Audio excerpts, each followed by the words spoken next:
we also, for all of us that are busy working full-time or part-time that want to get into this, we also need to look at ourselves as a brand. So some of the tasks, to answer your question, some of the tasks that a virtual assistant can help us in is branding.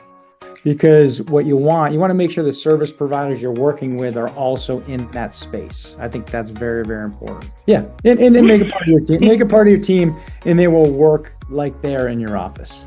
Have you ever considered outsourcing some of your real estate investing tasks, but have no idea how to get started with finding someone qualified to do so? Well, that is what we're going to be talking about here with Bob from REVA Global Virtual Assistance. Bob, thank you so much for donating your time today and coming on the Lady Landlords podcast. How you doing? Very well, very well. Thank you for having me, Becky. Appreciate it. Of course. I always like to just start off our podcast with just asking for our expert to just share a little bit about themselves first. Would you be able just to give us an intro of who you are outside of REVA Global? Sure, who I am. Well, I'm a father of three, boy, girl, boy. I just got off the phone with my daughter who's playing hockey in Massachusetts right now. So I'm a father before a business owner. I've been backing into doing business. I started my first job, if you will, about 2 years ago. And yeah, I played professional hockey for 8 years prior to that, and then jumped into real estate. I call that my first day of work because playing sports wasn't really work. It was obviously difficult, but it wasn't. I don't look at it as work when you're hanging out with a bunch of friends in a locker room and skating on the ice. It's more fun than work. Very cool. But that's been a very big tradition from hockey player over to working in virtual assistance. Was there any other kind of jobs or careers in the middle of that, or was it just from one to the other?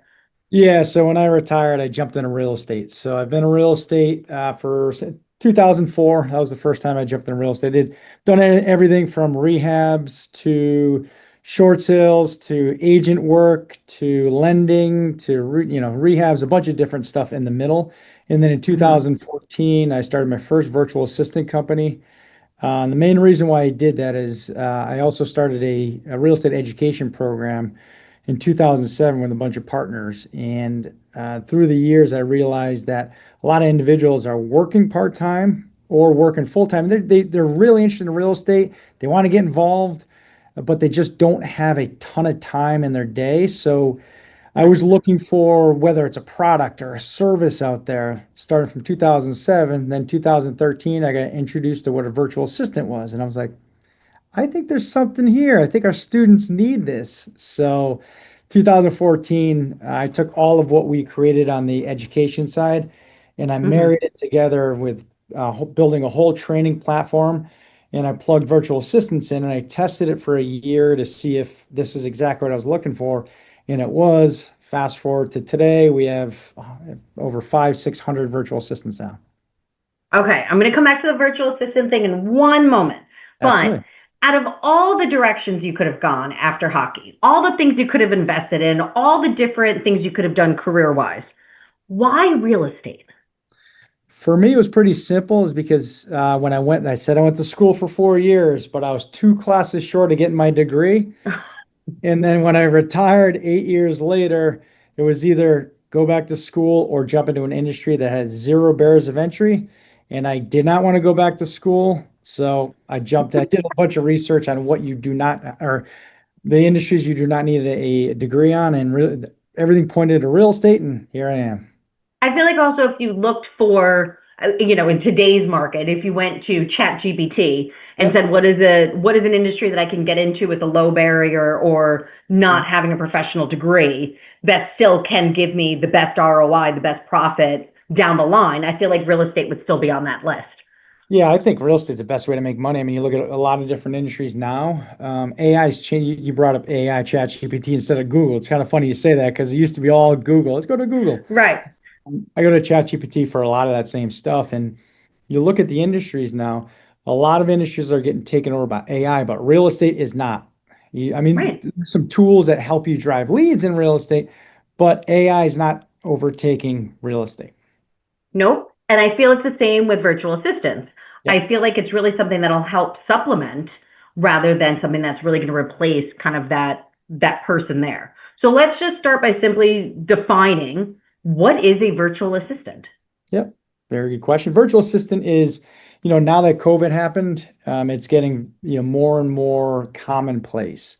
A virtual assistant could be somebody that is working part of your team that doesn't work in your office. So they could be in California, you're in New York, they could be in Montana, they could be anywhere, or they could be in the Philippines, they could be in South America, they could be anywhere. So that's somebody that's working virtually for you and with your team. Thank you. Because that's just helpful to start from there. So it could be somebody that's still domestic and somebody that's international there. Right. And I love that because I think as we've all seen proof of concept after 2020, that we don't all have to be sitting in the same room to accomplish business or to get work done. So I think it's a great opportunity. Yeah, it's funny you say that. You're seeing, especially with ChatGPT, we keep going back to this, but a lot of us, especially when I started, I did not have any standard operating procedures or understand how the flow of business went. If you're brand new, you could go to ChatGPT and break down different departments of your business. So obviously, lady landlords, right? If you're looking to buy and hold, there's a lot of little aspects to owning a property and what team members are in there. So ChatGPT is a great area to go there to kind of get a framework to plug in the help that is needed in your business. Right. That's where I feel like it complements really virtual assistants so well. Now I decide, okay, great. I do want a virtual assistant. I am just swamped. I need help. What tasks can I even imagine that a virtual assistant can help with? Yeah, they could do anything in your business. I know that's kind of a loaded question, but first question I would ask is, what type of real estate do you want to get into? Is it buying properties? Is it holding them for cash flow? Is it rehabbing properties? Is it wholesaling? Like, what would be that niche? And I would start breaking it down from there because all of those I like calling them exit strategies because real estate is kind of a big thing. Even if you're an agent, your exit strategy is to list a property. Wholesalers to get them under contract and sell the rights of that contract. If you're a rehabber, you have to find those properties, fix them, and then resell them, right? So there's different types of tasks there. So what I would do is first ask that question, and then I'll break it into it. And everything starts with, we all need to find a property. Right?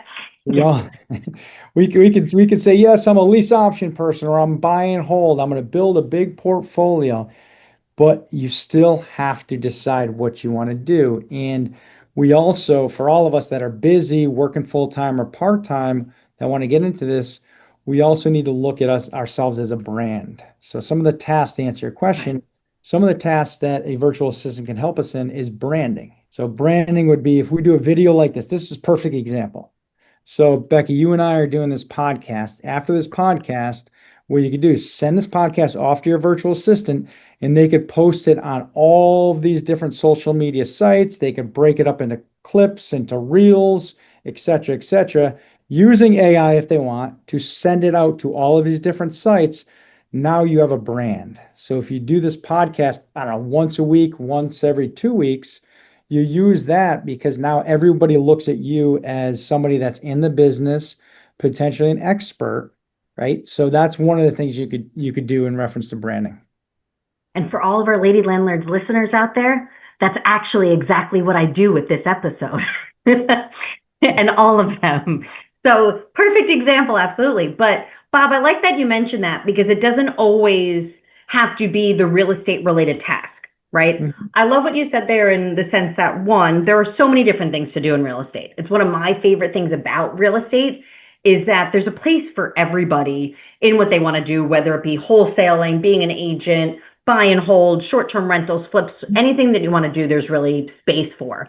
But when it comes to using a virtual assistant, also there's space for a variety of different things to be able to do there, saying, well, I need them specifically to help run my real estate investing business versus, hey, I need them to help build my brand for real estate investing versus maybe take things off your plate at home or other just personal tasks, or my personal favorite that I have not done, but I have heard other people do that can also use virtual assistants to help with some of their other work, so that way they have more bandwidth to do other tasks. Like I said, not promoting that one, but Yeah.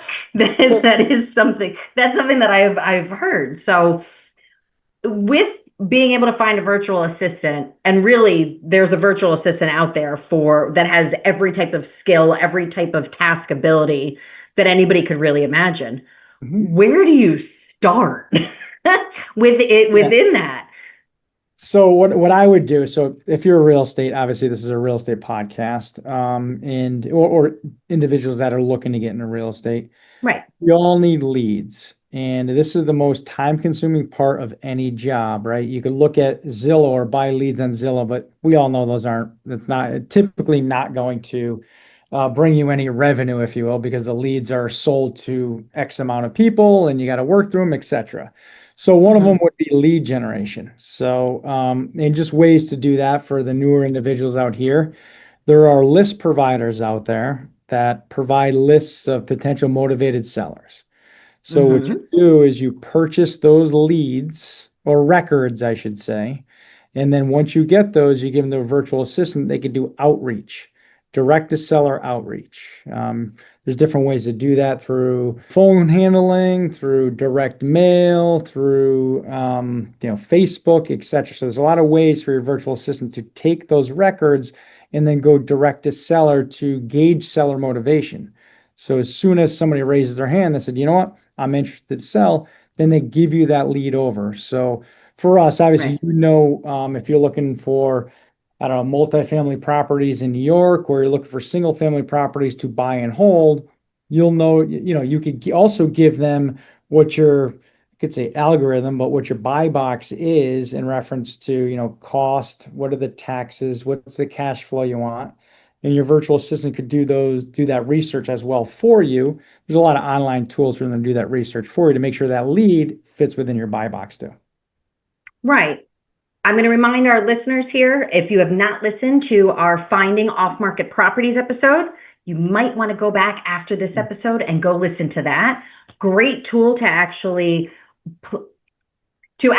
teach your virtual assistant how to run those programs and be able to look at that buy box and start doing that reach out. Or even if you still want to control that task, you can then hand off those lists and those property records off to your virtual assistant.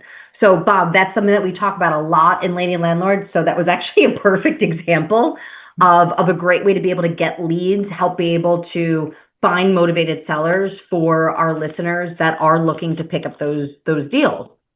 Within that, how do you go about finding a virtual assistant?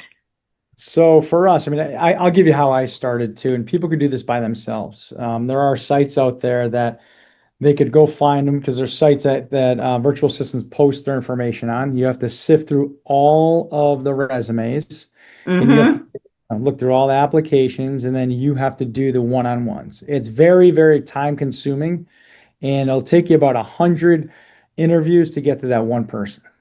So just know if you do have the time, energy to go through that. That's the reason why I started this company, because we do that all for you. We have a staffing and sourcing and recruiting company. We also have, or department, I should say, sourcing or a recruiting department that goes to a training team that then goes to our placement team, then goes to our operations team. So we do all of that prior to you even having to start with a virtual assistant, because we take care of that heavy lifting for you. That for me was the hardest piece. When I decided that I was looking for a virtual assistant and needed some support, I agree with you. To shift through and then be like, okay, great, I have all these resumes. And like you said, there are thousands that you could go through that would understand that says that they understand how to do a task. Yeah. Then you end up at a point where still looking at it being like, great, all these people have experience. How am I supposed to, one, interview everybody? And then now, like you said, you could look at 100 resumes, you can interview 100 people, you end up with one person. That doesn't mean that they're necessarily going to be the right fit, because not all of us know how to screen properly. Hiring, interviewing people is actually a skill set that there are certain roles in corporations that's all that they do. That's not something that all of us have that skill set. I'll say apparently I did not, especially at the beginning, to be able to do. But I felt like at the beginning I was very frustrated because here I decided to hire a virtual assistant to make my life easier, lower my stress, take things off my plate. And now it was actually causing me more stress, more time to be able to go through that. Can you just share a little bit about how REVA goes through those qualifications within their screening process? Yeah, absolutely. So all of our virtual assistants are the Philippines. So we have a team of about 20 on that side of it. That's sourcing, posting on all these different sites, going, doing events, getting the virtual assistants interested in our company. And as soon as they send their application in, we source them exactly what you just said. And we go through about 1,000 per month to get to the Wow. cream of the crop. So there's a very big vetting process that we go through step by step to make sure. And here's why we do it. Because just like you said, it's a weeding out process. You don't want to get through those 100 applications or interviews and then find that person only to find out they're not the right one. And then you have to rinse and repeat and start over. I've done that. I'm sure you've done that. That's why you probably said that. And that's a very big pain point. Again, that's how we go through it over there and our team takes care of it. And then they go through testing. And once you pass that test, then they go to our training team and they're trained for a month. And then as soon as they're ready, they still have to go through another test. And if they pass, they go to our placements team, which our placements team is like Match.com, exactly what you just said, but not in that manner. It's like a Match.com where they see what skills and what tasks that you want done, and our team matches them exactly with the right virtual assistant. Tell me a little bit more about how that match happens. Yep. So we do. I don't know if you heard of PI, predictive index. So Mm-hmm. it's kind of a personality index profile of what their tendencies are. So we Mm-hmm. really look at, we want a certain profile. If you're looking for a bookkeeper as an example, it's a different profile than if you need somebody who's on the phone, right? And Right. doing phone management and doing more communication type tasks. It's very important to know that there's a very big distinction between that. So we invest in a tool called Predictive Index that we put all of our virtual assistants through. And then you get a copy of that as well. So you know exactly the breakdown of how your virtual assistant likes to be managed, likes to be coached, etc. So it helps you. It's an extra added benefit to, what we offer as a team. For me, I kind of feel like that's very much the Google kind of hiring model, Yep. right? That Yep. if it's the right personality, the right type of person, kind of almost any task can be trained upon, right? Yep. Somebody could still learn, one plus one is still going to equal two, but they have to be a person that wants to learn, that's open to feedback, that communicates the same way. And I feel like working with anybody, just understanding expectations and objectives to be met is going to be a great place to start. So it sounds like you guys have a very similar process of going through that rather than, yes, they do know one plus one is two, but also looking at other factors to make sure that they'll be a fit with the person that they're going to Yep. be placed with. Am I hearing that correct?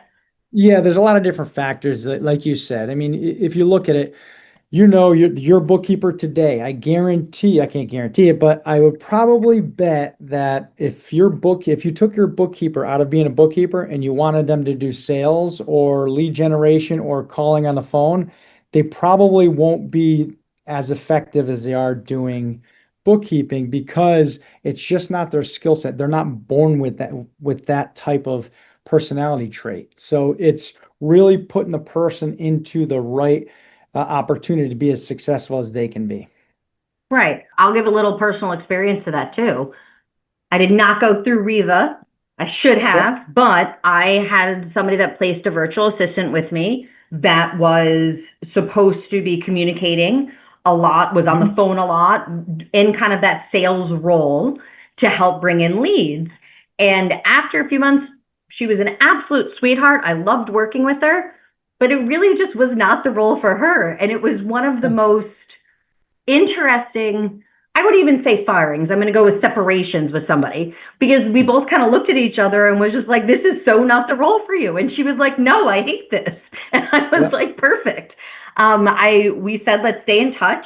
We got along incredibly well, but just said this really was not the right place. Luckily, we did keep in touch.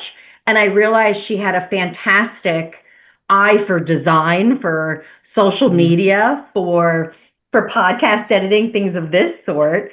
So it was a few months down the line where we kept in touch, and I was just like, I think actually I have a different role for you that I think you would be great in. Would you be willing to fit for it? And she was like, yeah, I love the company. I love what you do. I love the mission of what you do. But that role just really was not right. That company clearly did not screen for this. And I hope she appreciates hearing that when she's editing this episode, because I absolutely love her, and she's been such a valued member of our team for so many years. But I would have lost her if we didn't kind of realize that the screening process for her through that other virtual assistant company really was not done well for where she thrived and really just succeeded so well. So I'm Yeah. glad that you have a better process for putting that together. Well, the task didn't fit the personality, right? It's Correct. definitely it happens here in the United States too. If you're looking to hire someone in your office and you're looking for, I don't know, someone who you want to close deals to get properties under contract, it has to be a certain profile fit as well. It can't be, I keep going back to the bookkeeper because those are the total opposite. Everybody can picture a bookkeeper and the Yeah. personality when you say that. So It's just different. That's why I want them to picture. It's just a little bit different. So to your point, it's very good knowing and understanding what their personality traits are and their profile is before hiring somebody. So, as a real estate investor, if I am looking and finally decide, yes, I need some support, I need to hire a virtual assistant, is it more important for me to write down kind of the hard tasks that I need a virtual assistant to take off my plate, or would it be more useful to write down more the personality traits that I look for, or the type of communication skills that I would prefer to work with? So here's what I always do, and I always recommend. I've been doing this for a long time, even when I was coaching on in the education space. I would always look at you have non-producing tasks and producing tasks. What puts money in your pocket? And what Mm-hmm. are the tasks that drain you and what don't drain you? So, for instance, when I first started real estate, I door knocked for a year straight, 1 year straight. And I could tell you what not to do is door knock because that will, it's not fun, first and foremost, but it saps your energy because I did it every single day from 10 a.m. So from Monday through Friday, 10 a.m. to 3 p.m. And I would go home and all the people I would door knock, I would skip trace them, which what I would do is use 401.com back in the day. This is 20 years ago. I put their address in, their name in there, and in a phone number would pop out, and then I would call them like, "Hey, I left a lead behind." This was every for a full year until I hired Wow. someone, took my spot.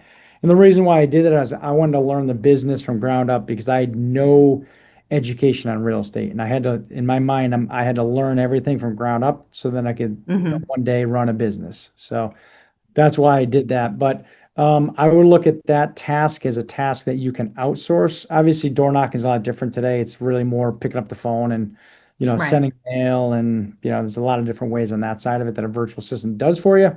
You don't have to do that anymore. But that's a non-producing or non-income producing task because that could be outsourced. First off, Bob, incredibly impressive to follow through and to do that.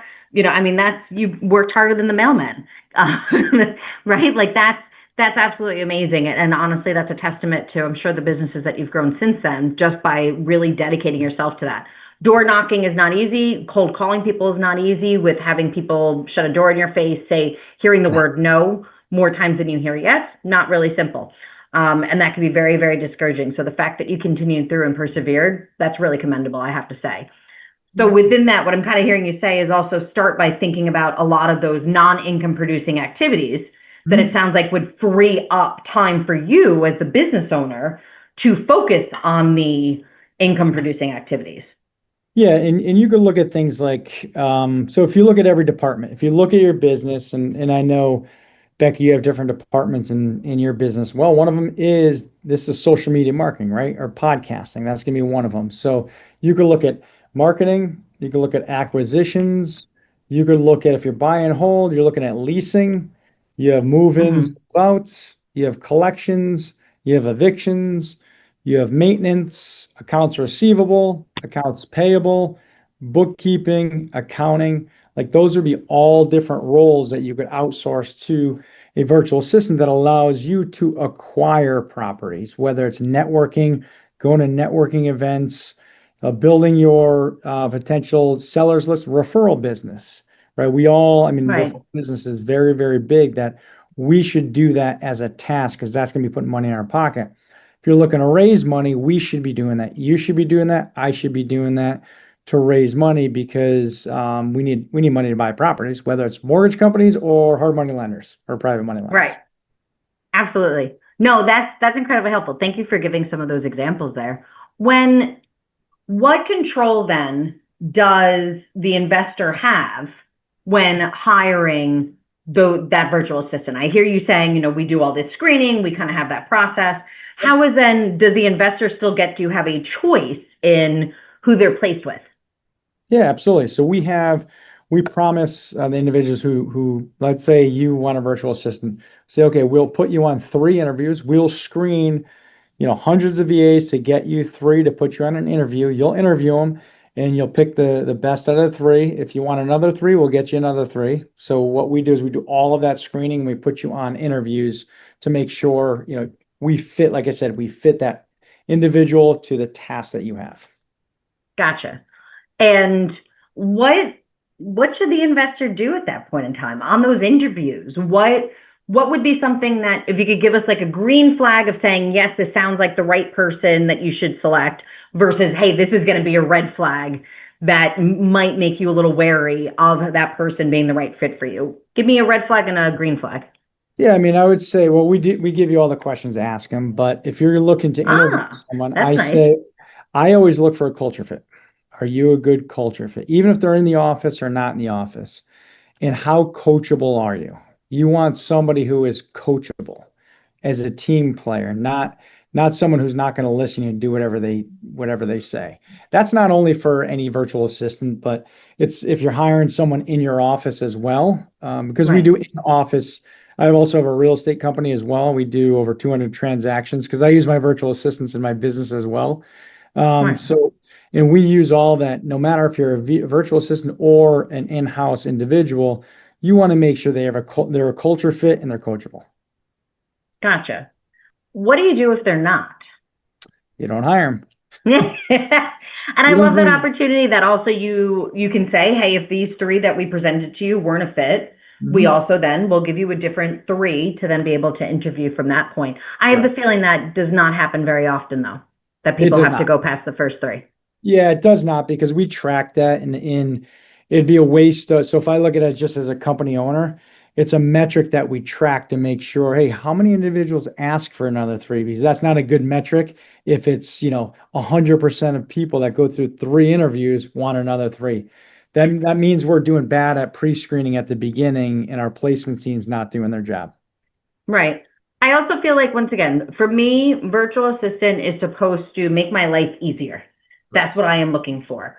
And I actually love the idea of narrowing down choices.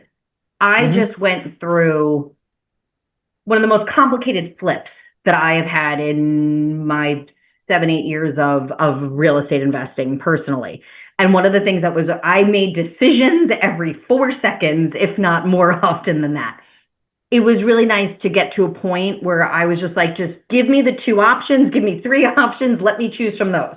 Don't be like, hey, pick a paint color. Be like, do you want this purple or this blue? Right? Yep. So I actually love that, because I feel like your process matches very easily with that of narrowing down those choices, giving me something that's qualified, and then really having me pick from something that's much more manageable, and also just allows me more brain power to focus on all the other things that I have to do.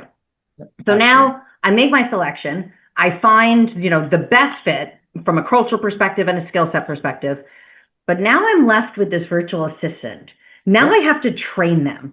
What tips would you suggest for an investor who doesn't have employees, who doesn't regularly hire people, to get a virtual assistant up and going on these tasks? Because I feel like there's so much weighing on that investor, that person that hires them, to make sure to really empower the person to do the best job that they can. Yep. Great question. We have a client service manager that oversees the VA. So you interact directly with the client service manager as well.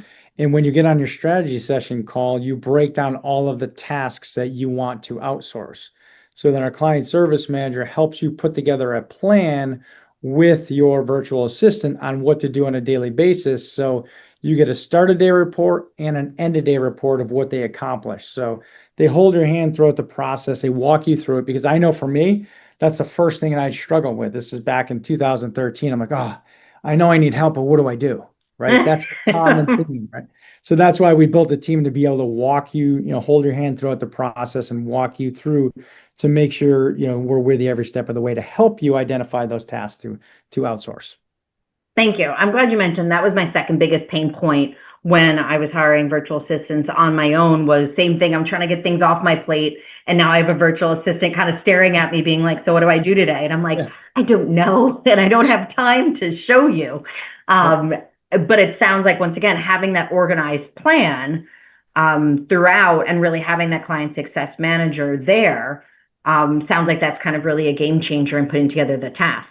Yeah, and we do train them on, for a full month. I always say the 80-20 rule, though. If you have a CRM that the VA is not familiar with, or that we don't have training on, what we do is our CSM will step in and help them also get trained on that piece of software that you're using, as an example. Gotcha. So that's also fantastic to have somebody else that can kind of do some of that heavy lifting, especially for the small business owner. Most of our lady landlords own a handful of properties. So that's also something that would be really helpful, just to have really that client success manager kind of step in as that middle person to make sure that tasks can be translated properly to that virtual assistant. Yep. Within that, what would have you say are some of the benefits from having a virtual assistant that's overseas rather than based in the United States? I don't think it matters if they're not in your office. It's really the same. And I say that the cost is a lot different. So I know in New York, your minimum wage is through the roof, and so is ours in Connecticut. And the way I look at this, I had a podcast last week, and we are just talking about different costs. And I said, all right, I know for me here in Connecticut, it's very difficult to hire someone and pay them minimum wage, because you're not going to get somebody who's 4-year college educated. I'm sure you're not getting that in New York. I'm definitely not getting that in Connecticut, because the cost of living is through the roof. So a lot of small business, like all of ours, have no choice but to look other places besides our own home state. So a lot of countries like Philippines, where all of our virtual assistants are out of, it's a phenomenal place to get affordable talent. Right. And still also be paying what is a livable wage for them. Correct. Right. So I think that gives a really kind of the best of both worlds, to be able to find some really great talent. We don't have to be limited by location anymore. And then once again, it's a cost that's more affordable, especially for those of us in high cost of living areas, but yet can really make a huge difference for somebody based on their location to have access to now a higher paying job than they would necessarily in their specific region themselves. Correct. Absolutely. Is it possible to have a virtual assistant only part-time? What if, once again, I'm a small business owner, small-time investor, I don't necessarily need somebody 40 hours a week? So we do part-time, full-time. So it's either 20 hours a week or 40 hours a week. We've tried all different models. We tried the 10 hour a week virtual assistant to 20-hour a week, but it's very difficult to manage as a business. And we also found that clients like the part-time, full-time model, to where they could have, because for us as a company, we want to make sure that we fulfill getting jobs for our virtual assistants. And if there's too many factors and you have, a 10 hour a week model, it's very difficult for that virtual assistant only to be working on your stuff. So now what we find, the 20-hour model and the 40-hour model works out very, very well. Right. And to be honest, I feel like at the beginning, you might sit there and say, oh, 10 hours, that's all I want to pay for. That's maybe all I really need. But filling 20 hours of time is really not that hard. There are so many tasks that we all do in a day that are just that if we can start outsourcing and handing some of those over. I just had a baby shower. I'm due in just a few weeks here, but I had a baby shower and I had my virtual assistant compile all the addresses of people that had sent me gifts so I can send thank yous.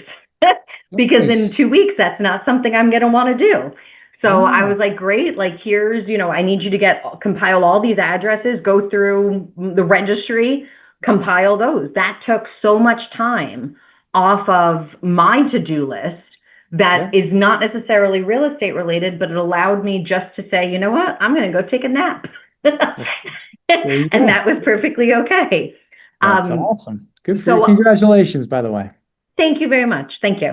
But I love that idea of really saying that will help with longevity of Yeah. keeping that virtual assistant also with you. Mhm. That has been also another struggle that I've had in the past of virtual assistants kind of disappearing, going MIA. I feel like by hiring them through and having a client success manager probably decreases the rate of virtual assistants kind of that are not being a fit or not really kind of dedicated to the work from really kind of leaving. Is that something that you've seen happen in REVA that you've been able to really minimize the amount of drop off rates that you have? Yeah, you always look at the drop-off rate. And we have one of the best rates as far as attrition, if you're keeping your virtual assistant, because we also offer benefits to our virtual assistants. We Ah, do a year-end party. We just do a lot of stuff. We have a really good culture for them, and we pay very, very competitively in the Philippines, like you brought up. And what happens, and you'll realize, is they want stability as well. And nice. if we actually pay before we're actually supposed to pay majority of the time, so that's a huge benefit. And like I said, culture is huge. So we create a very, very good environment, very, very good culture for all of our team members. So that's why we have that. But I would definitely look and make sure that if you actually hire someone full time, your drop off rate is way lower, right? To your point, because they're not shopping Right. looking for a job. Because I mean, look at us. If we're always looking for a job or we're only working, 10 hours a week, we all have to feed our families. It's the same Right. thing over in other countries. And I know a lot of us, when I first started, I'm like, oh, VAs. I'm like, but they're real people.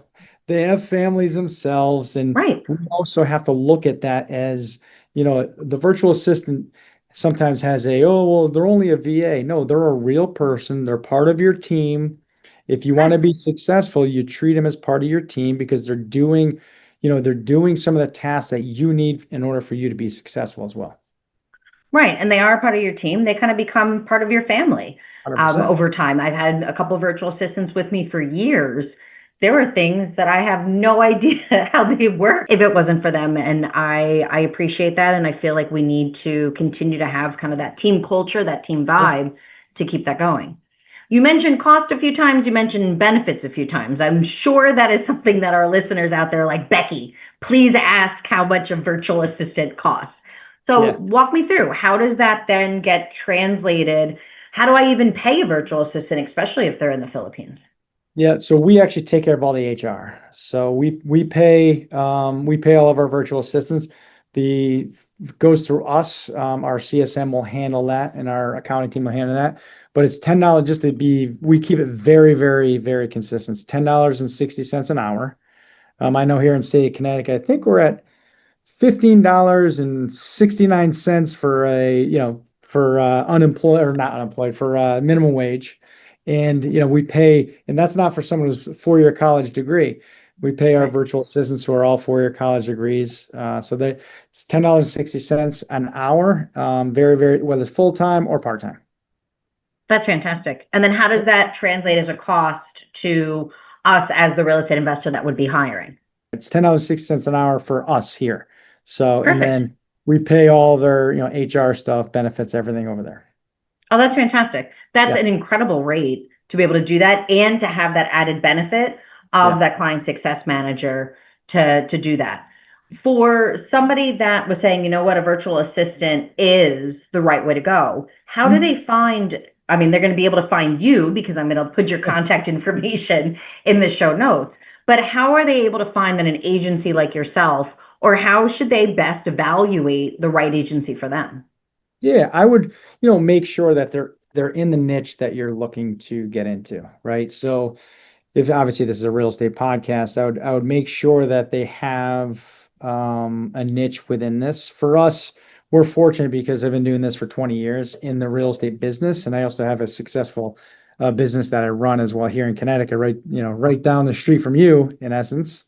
Hmm. So we're doing it as well. We use our virtual assistants in our business.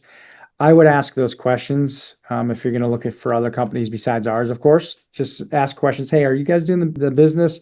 How do you guys use virtual assistants in your own business? Because what you want to make sure the service providers you're working with are also in that space. I think that's very, very important. So that's just a little Right. tidbit. And I always do this. I mean, Becky, you have the same thing with your podcast. You want to make sure you take care of everyone as much as you can. Right. That's absolutely what we always want to be able to pay it forward. That's what I wanted to do when I started my investing, and that was my entire purpose for starting Lady Landlords, was to be able to pay that forward. It sounds like same thing. You recognized the need as you were growing your portfolio of this was really the space that I needed, and that sounds like what led you to where you are now. So I think that's very important. And I'm very big on also aligning with the mission of another company that I'm going to hire. Yeah. So I'm glad to hear that you are too. Last question I think I have for you is, what is one thing you wish an investor knew when hiring a virtual assistant? One thing, besides that, they are real people. Yes. No, I would treat them like they are literally in your office. So include Yeah. them in, if you have daily huddles, include them in your daily huddles. I would meet with them once a day, and make them feel like they're part of the team, because they will work extremely hard for you and they'll do whatever you need them to do in order to help your business grow. So I would just include them into what you do on a daily basis and be very transparent. Have a way for them to reach out to you. We use Viber or we use Zoom. Mhm. So there's a connection rate, or a way to connect with each other. You can use Slack as well.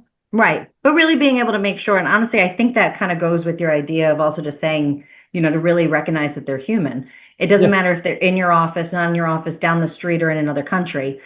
Treat people properly. correct. Yeah. And make a part of your team. Make a part of your team, and they will work like they're in your office. Perfect. Bob, thank you so much. I appreciate you just walking us through not just really the overview of what a virtual assistant is, but also just how you at REVA Global do also provide great virtual assistants for those of us in the real estate investing community. So thank you very much. I appreciate your time today. Thanks for having me. Of course. For all of our Lady Landlords listeners out there, please do make sure to hit that subscribe button so you do not miss the next episode of the Lady Landlords podcast. And if you enjoyed today's episode, and I know you did, please make sure to leave us a 5-star review. That helps other women realize that they are not alone on their investing journey and come join us in the Lady Landlords Facebook community. Thanks so much, and see you next week for the next episode of the Lady Landlords podcast. Thank you for listening to the Lady Landlords podcast. If you're feeling stuck in your real estate investing journey, visit lady-landlord.com to book a 15-minute orientation call with me and see if you're ready to join our mentorship program.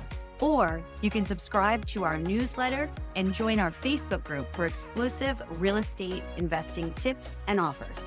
Invest with confidence. Become a Lady Landlord today.